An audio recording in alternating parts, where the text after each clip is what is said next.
Tous les jours à 11h, l'aventure commence ici. Sur notre web radio de l'IUT, les étudiants de gestion administrative et commerciale vous présentent une émission 100% dynamique, enrichissante et captivante. Gago Time, c'est le moment de vous informer tout en vous divertissant. Rendez-vous à 11h. On compte sur vous.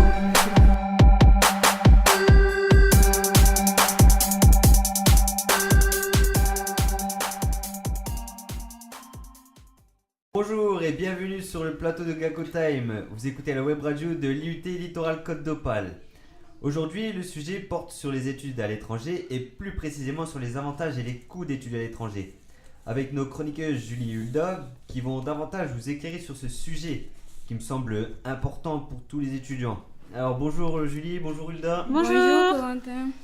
Alors Hulda, tu vas d'abord commencer par nous parler des avantages de faire des études à l'étranger, c'est bien ça ? Oui, c'est ça. Super.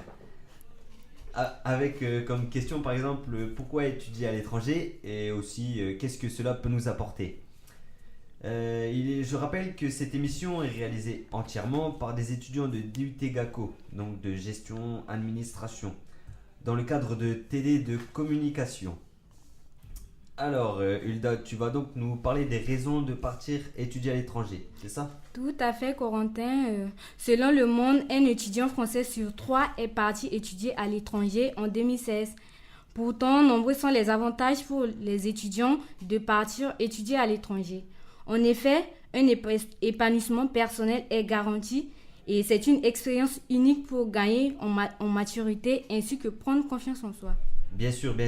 Et de plus, cela permet d'apprendre une langue étrangère, n'est-ce pas ? Oui, de plus, être bilingue en anglais de nos jours est une nécessité. Et pour l'être un jour, le plus évident est l'apprentissage de la langue sur place, c'est-à-dire en immersion totale. Le moyen d'apprendre une langue pour devenir bilingue se fait également par une pratique en continu avec les natifs du pays en se tenant le plus éloigné possible de ses amis. Oui, et de plus, cela permet de découvrir une nouvelle culture et d'ouvrir son esprit sur le monde, non ? Oui, maîtriser une langue permet de s'approprier la culture, la musique, le pays. L'immersion culturelle est un élément clé dans l'apprentissage d'une langue étrangère. Échanger avec l'entourage, collaborateurs, voisins, même râler dans le bus ou encore indiquer le chemin à un passant. Ce sont des actes futiles d'apparence mais qui renforcent l'intégration et l'attachement au pays d'accueil. Mais j'ai une question. Du côté des diplômes, quels sont les avantages ?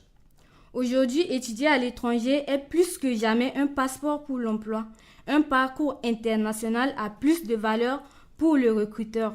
Car en effet, cela montre l'autonomie de la personne, son ouverture ainsi que sa curiosité intellectuelle. Le fait de partir étudier à l'étranger montre qu'on fait preuve de stabilisation. De plus, ce sont les qualités recherchées dans le monde du travail et qui permettent de se différencier des autres. Et oui, pour être leader sur le marché du travail. En effet, étudier à l'étranger est important pour le monde professionnel.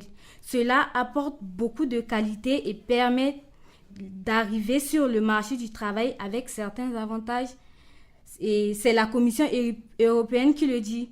Une étude de 2014 sur l'impact du programme Erasmus montre qu'avec une expérience internationale, les diplômes entrent bien plus facilement dans le marché du travail.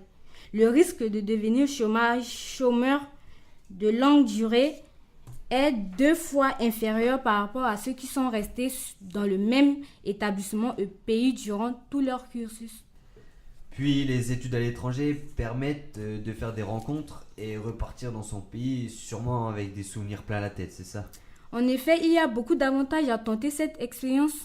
Je vous conseille de lire cet ouvrage de l'étudiant publié en 2006 par Didier et Yaé, intitulé « Partir étudier à l'étranger, États-Unis, Europe, Canada » avec la collaboration de Vanessa Duchemin.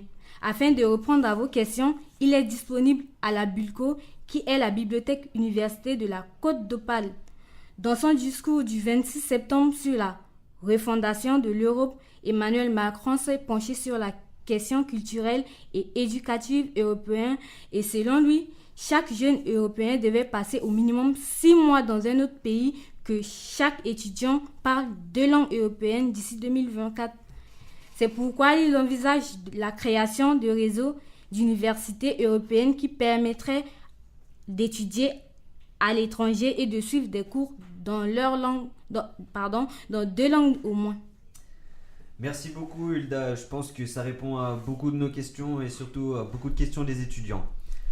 Merci pour ces informations très intéressantes et enrichissantes. On a donc compris qu'étudier à l'étranger apporte beaucoup d'avantages, autant au niveau professionnel que personnel. Oui. Il est donc bon d'aborder dorénavant les aides et les préparations budgétaires qui seront nécessaires pour partir étudier à l'étranger, avec notre chroniqueuse Julie ici présente. Bonjour, donc tout à fait Corentin. Donc selon OpinionWay en 2015, il y a 75% des parents d'élèves qui souhaitent que leur enfant parte étudier à l'étranger plutôt qu'en France. Bon, cependant, c'est vrai que les parents français ont tendance à sous-estimer le coût des études à l'étranger, ce qui va parfois poser problème pour des jeunes qui envisagent une carrière à l'international. C'est vrai, le coût n'est surtout pas négligeable. Bon, c'est vrai, mais bon, cependant, les jeunes peuvent avoir un autre coup de pouce financier, en plus de celui que peuvent leur offrir papa et maman. Oui, je me doute. Donc, on va commencer par parler de celle d'Erasmus en Europe, qui, elle, va offrir entre 180 et 400 euros par mois aux étudiants en fonction de leur situation sociale. Ensuite, il existe aussi la bourse du Conseil général, qui privilégie les jeunes en ayant le plus besoin, mais cependant, celle-ci n'existe pas dans tous les départements.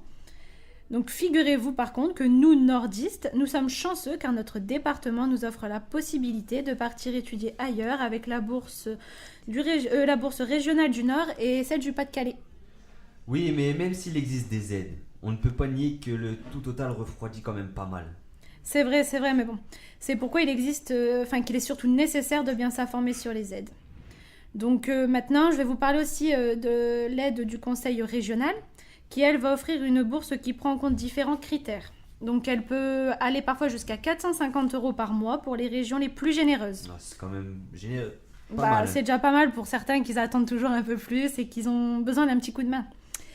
Donc, d'ailleurs, c'est aussi le cas de notre région qui, elle, possède la bourse Mémose, qui, elle, en 2016-2017, offrait au maximum 400 euros par mois à une certaine catégorie d'étudiants.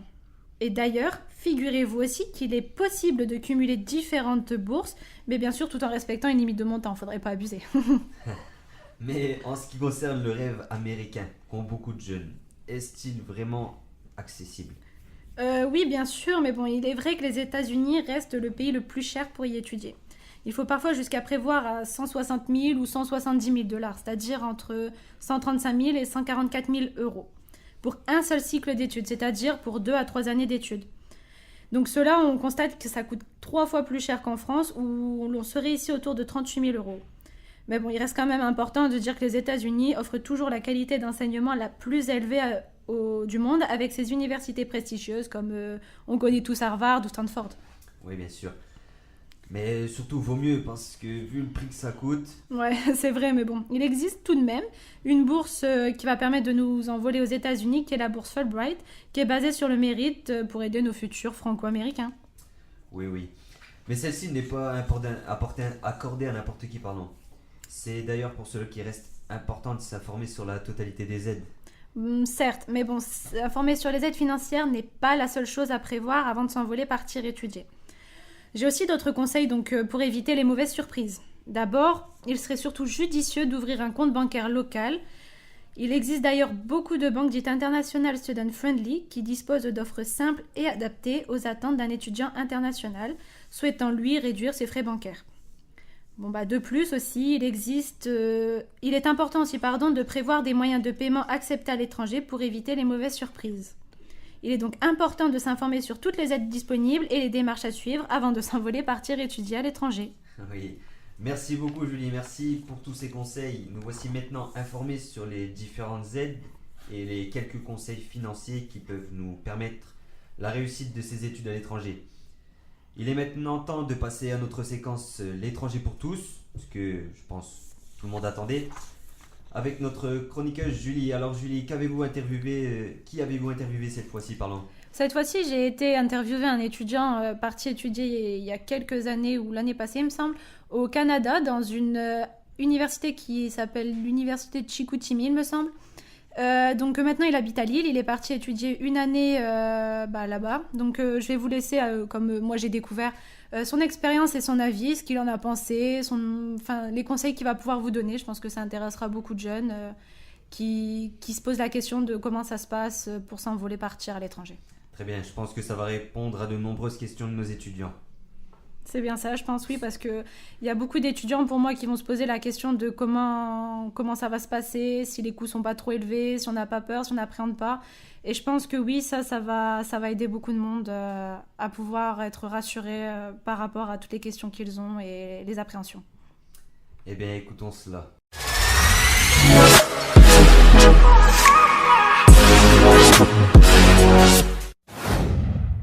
Bonjour, alors nous sommes aujourd'hui en compagnie de Alexandre, donc un ancien étudiant parti étudier à l'étranger et maintenant qui étudie en Master 1 en alternance dans une école de commerce à Lille.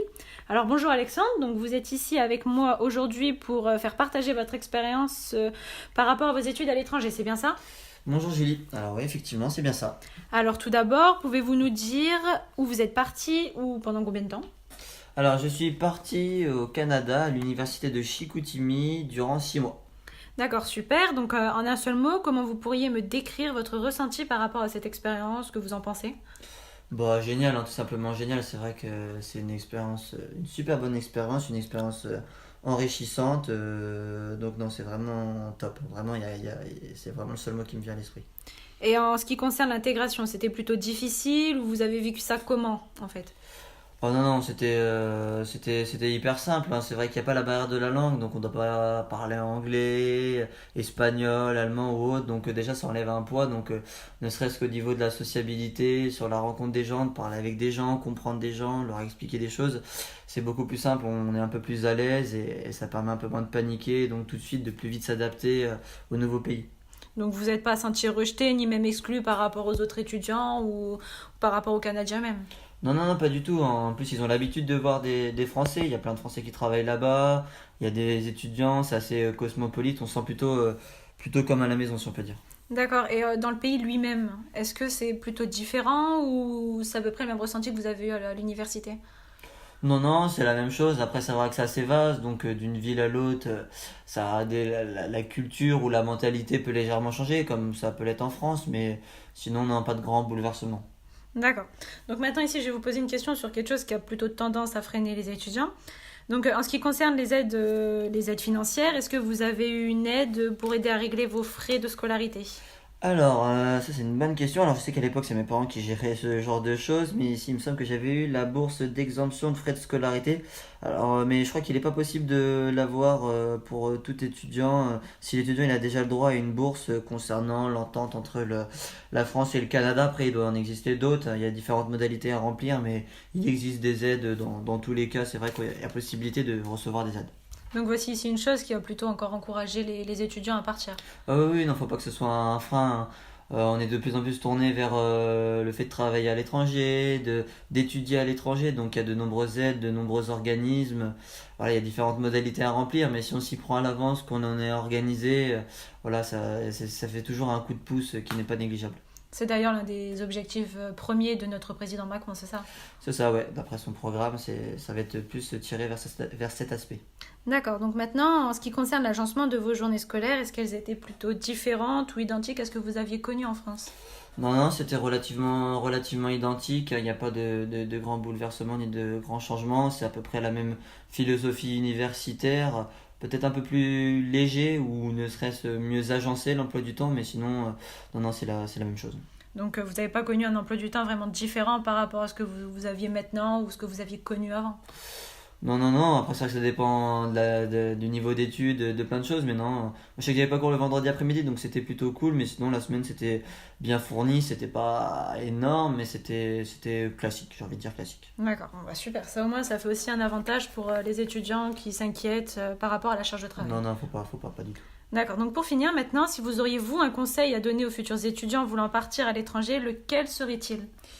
Eh ben foncez, franchement, faut pas se poser de questions, on a pas mal d'a priori, on a souvent peur, Mais faut pas s'arrêter à ça ou à la peur de ne plus être proche de ses amis pendant quelques temps, de sa famille.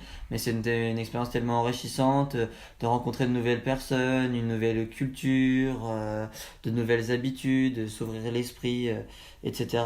Faut vraiment foncer. Je ne connais personne dans mon entourage qui est parti à l'étranger, qui a regretté d'être parti. On en ressort tous que du positif. Donc non, franchement, si vous en avez vraiment envie, donnez-vous les moyens, organisez-vous et partez. D'accord, donc pour vous, quelle serait aussi la chose que cette expérience vous a apporté plus particulièrement, que ce soit par rapport psychologique, mental ou une expérience Je dirais l'ouverture d'esprit et le goût au changement. C'est vrai que maintenant, j'adore le changement, je déteste la routine. Donc non, cette ouverture d'esprit, voilà, à l'assaut d'un nouveau pays, de nouvelles rencontres. Voilà, ça permet un petit peu de sortir grandi d'une expérience comme celle-ci. D'accord, merci beaucoup Alexandre pour cette interview. Ouais, hein. En espérant que le partage de votre expérience sera utile donc aux autres étudiants voulant peut-être repartir à l'étranger, ça risque sûrement de les encourager. Merci, au revoir.